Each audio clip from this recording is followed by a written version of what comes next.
Hey, I'm Mike Pereira, and that is Dean Blandino, and this is Last Call. We're going overtime. Oh, wait a minute. Are we going overtime in this first segment?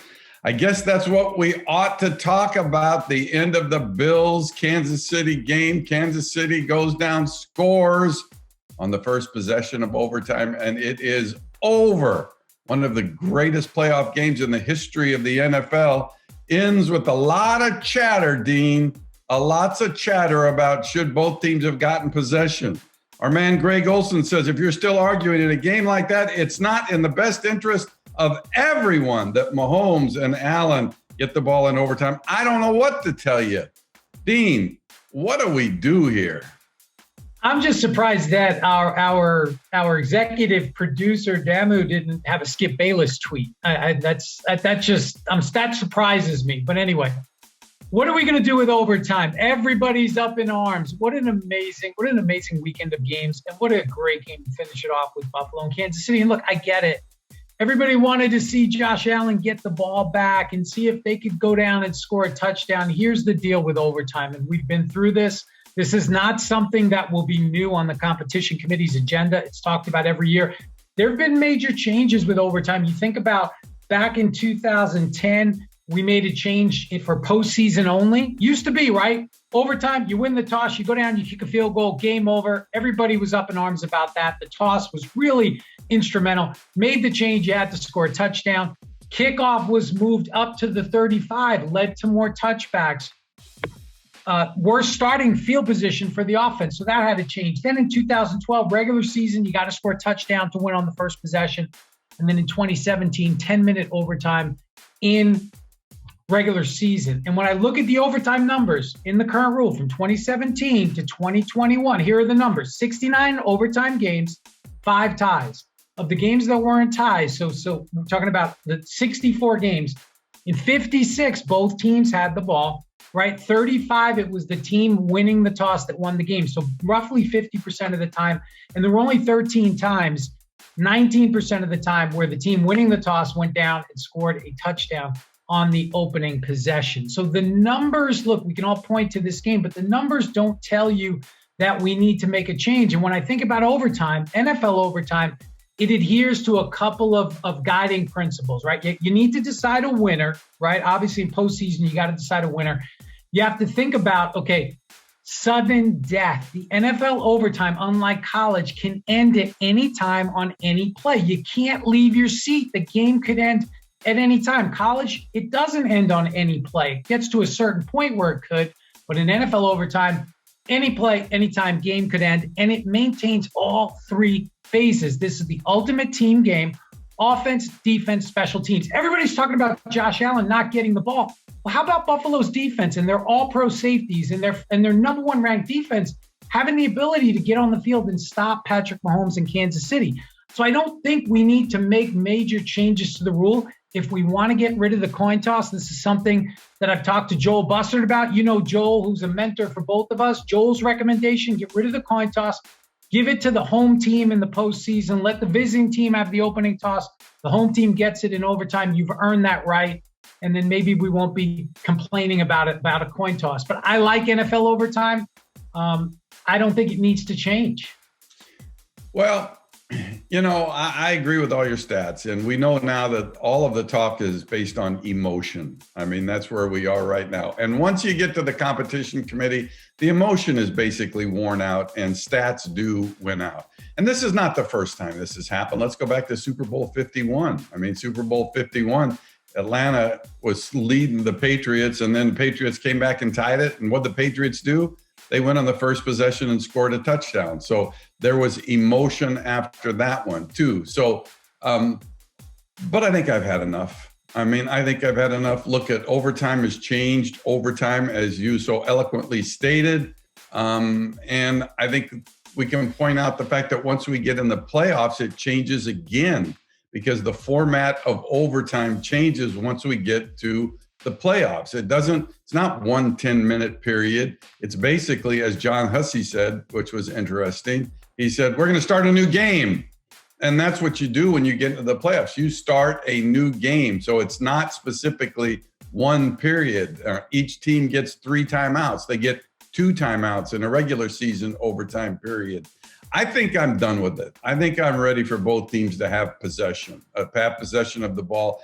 I mean, I hate to see this conversation, at the very end of the 4 most spectacular games I have seen in a row. Why can't we just say when we get to playoffs, every team is going to be guaranteed a possession? Look, the defenses were gassed. I mean, probably whichever team won the toss in this particular game was going to win the game. So I think I'm going to go with my emotion. I don't want to see it in this way. I mean, I want to see Josh Allen back on the field again.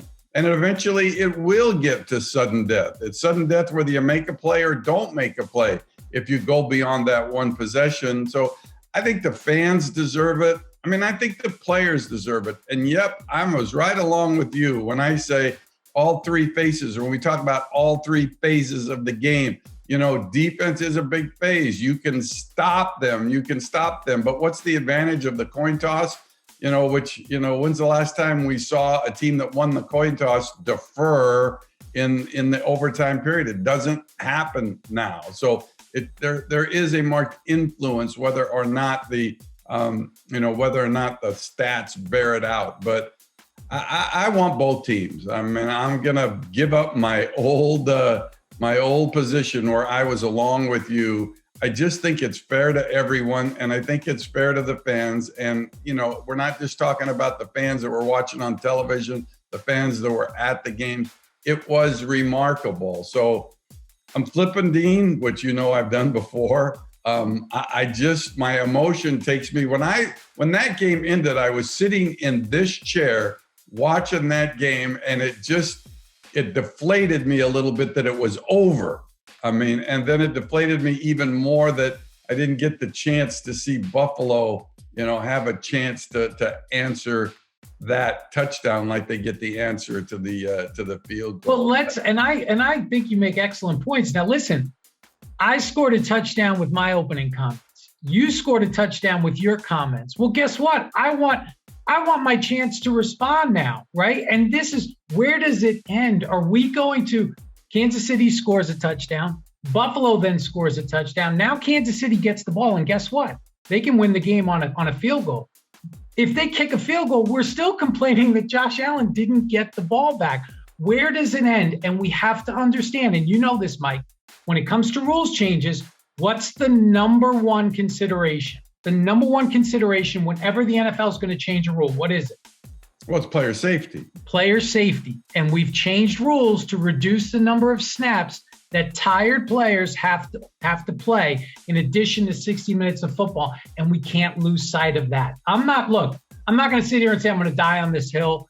I get it. I understand what everyone's saying, but we got to understand player safety. And we have to understand, look, the game has to end at some point, and you could keep going back and forth. And now we're playing, players don't train to play 5 hours in pads, right? That's not safe. And we just have to make sure we understand that. And I agree with that point too. And I think the competition committee has been great, but still it changes though, Dean. It does change when you get to the postseason, right? What was the game? Who was it? Miami and someone that went like for an eternity, but it happens in the postseason, and the postseason is a one and done. I mean, it's a one and done. So, I just somehow feel there ought to be an opportunity. I don't want to discount, player safety, but, Josh maybe it's postseason only. Maybe it's postseason only. I think you got to be careful about regular season. I would say it's postseason only. I mean, you stay with where we are. Look, it took you had to move a mountain to get it to where it is in postseason now, when it was just the field goal that could end it. And yet I think, to me, postseason only when it gets to one and dones. If we're not talking about one and dones, then I say it stays. But well, let's move on, because I'm tired. I'm tired just talking about all these extra snaps. Let's go to the AFC divisional game between the Titans and the Bengals. And this was a great game, and there was a really interesting play, catch no catch. Amani Hooker with the man shoestring grab for the interception. The play was reviewed and the call stood as a catch. Did the refs get it right here, Mike? I was actually, as you know, in Green Bay for the Packers 49er games, and I was in the booth watching this game, shivering like a dog, man. I was so cold. Even being in the back of the booth, I was so cold. And that play happens, and I'm looking at it, and I kept going, it's close, man. But the ball touches the ground. I mean, the ball touches the ground. My only confliction was the fact that, did he use the ground to complete the catch? It didn't seem like it affected him completing the catch, but I didn't see him have total possession before the ball touched the ground. So if I was going to make some type of prediction, I think I would have said incomplete, because it seemed to be that control came at the same time that it touched the ground, touching the top of the blades or touching the actual ground. I mean, still, to me, it was touching the ground. And I will say this: of all of us that were watching it, there was a lot of people that said, "Yeah, that's a catch," and then there were others like me that said that it was incomplete. But thinking about the fact is, you have to demonstrate clear control before the ball gets to the ground. And the fact that you can see the tip of the ball drag on the ground, I felt it was more incomplete. Yeah, I agree. It's one of those plays, and that's where replay, and I try to put myself in that position, right? Making that call at 345 Park Avenue. That's a tough one, because to me, by rule, it is incomplete. I didn't see control before the ball touched the ground, right? He has to have control before the ball touches the ground, and then the ball can touch the ground as long as he maintains control. But the ruling on the field, then you get into replay, right? And you get into the guiding principle of replay. It's got to be clear and obvious. It has to be indisputable. Whatever language you want to use.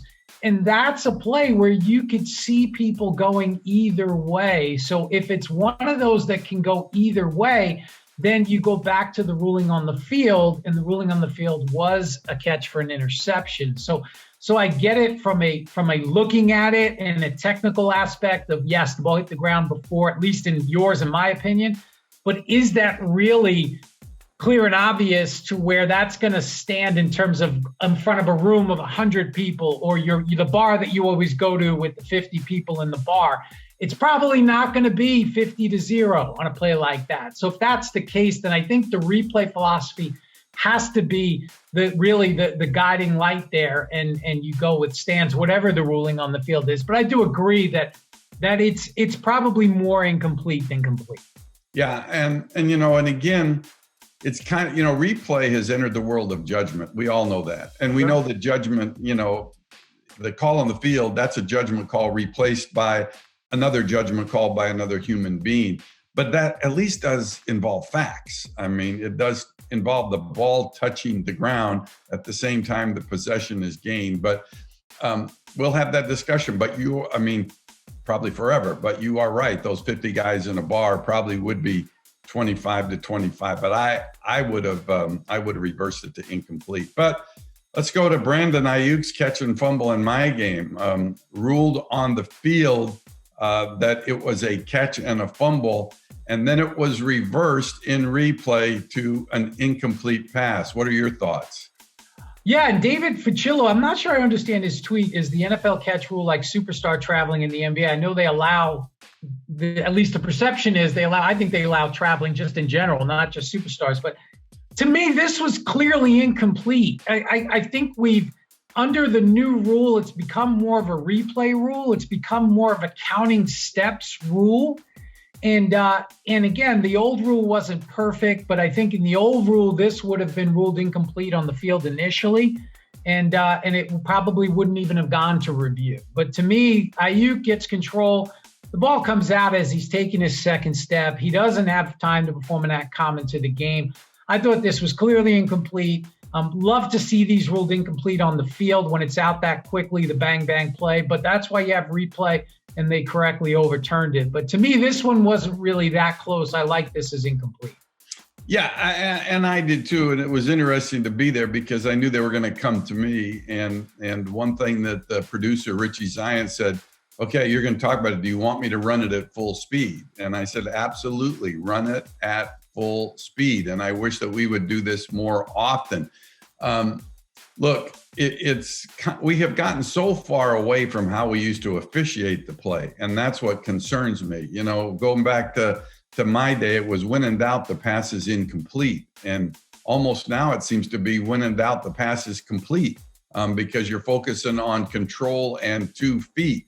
And I think we were better off when we ruled them incomplete when they were bang bang like this. You know, we used to say, right, Dean, we didn't want cheap fumbles. We didn't want cheap fumbles. So, you know, if it's at all close to bang bang, make it incomplete. But in this particular case, you know, and they had a couple of those decisions in this game. I mean, you know, they went with with that ruling of catch fumble when, I mean, if we just could go back, and we can't, if you could rule all of these incomplete and TV would continue to show them in real time, then we wouldn't even be having this discussion. But replay gets involved in judgment.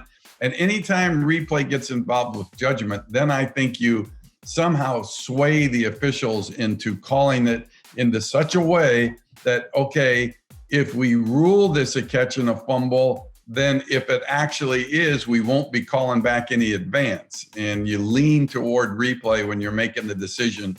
And I don't necessarily like that. But there's a lot of things we don't like. But on Last Call, we cover them all, right, Dean? We cover them all. We just came with great games, 4 great games, and we're coming back to 2 championship games, the Chiefs and the Bengals, the Rams and the 49ers.